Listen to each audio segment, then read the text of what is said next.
আমার ছেলে আমার সাথে আসতে রাজি হয় না, আমার সাথে আসতে রাজি হয় না। এই আওয়ামী লীগ সরকারকে ক্ষমতা কে এনেছিল বলেন? কে এনেছিল? জনগণ এনেছিল?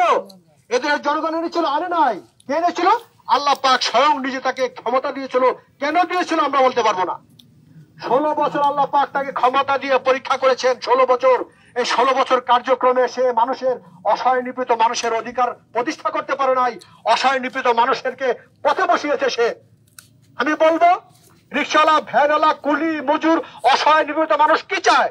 তারা চায় সমাজের বুকে দুমুঠো ভাত, ন্যায় এবং ইনসাফের সাথে খাওয়ার জন্য।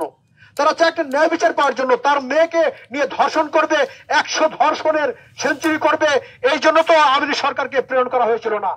100 মানুষকে ধর্ষণ করে, অসহায় নিপীড়িত মানুষের মা বোনদের ধর্ষণ করে, ধর্ষণের প্রোগ্রাম পালন করে, হাঙ্গামা এখানে ভিড় করে না, 100 মানুষের ধর্ষণ করে, ধর্ষণের সেঞ্চুরি করে এদেশে বিচার করে নাই আওয়ামী লীগ সরকার। আল্লাহ পাক দেখেছে 16 বছর। কত বছর দেখেছে? 16 বছর।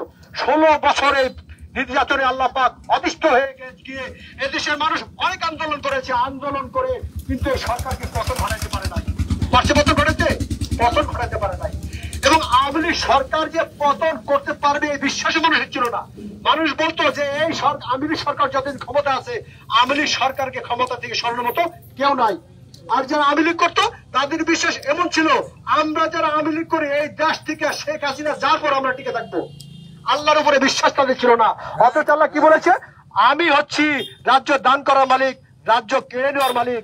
আল্লাহ যখন রাজ্য কেড়ে নেয়, দুনিয়ার কেউ তাকে ফিরাইতে পারে না। জাতিসংঘ ফিরাইতে পারছে? ভারত পারছে ফিরাইতে জন্য? ভারতের পত্রিকা আমি দেখেছি, তারা বলেছে বাংলাদেশের ভিতরে যে গণজাগরণ শুরু হয়েছে, আওয়ামী লীগ সরকারের আজকে আসন টলমল, আসন টলমল। এই জন্য বলবো, যে যেখানে রয়েছেন সদরপুর থেকে বার্তাগুলো দিচ্ছি, বার্তাগুলো পৌঁছে দেওয়ার চেষ্টা করেন, কোনো মতেই যেন বিশৃঙ্খল সৃষ্টি না হয়। কারণ আল্লাহ পাক শান্তির জন্য আমাদেরকে শেষ করেছে। যারা ছাত্ররা, ছোট ছোট বাচ্চারা যে আন্দোলন করেছে, আমি লজ্জিত। কেন লজ্জিত? আমরা তাদেরকে বলতাম এই ছাত্র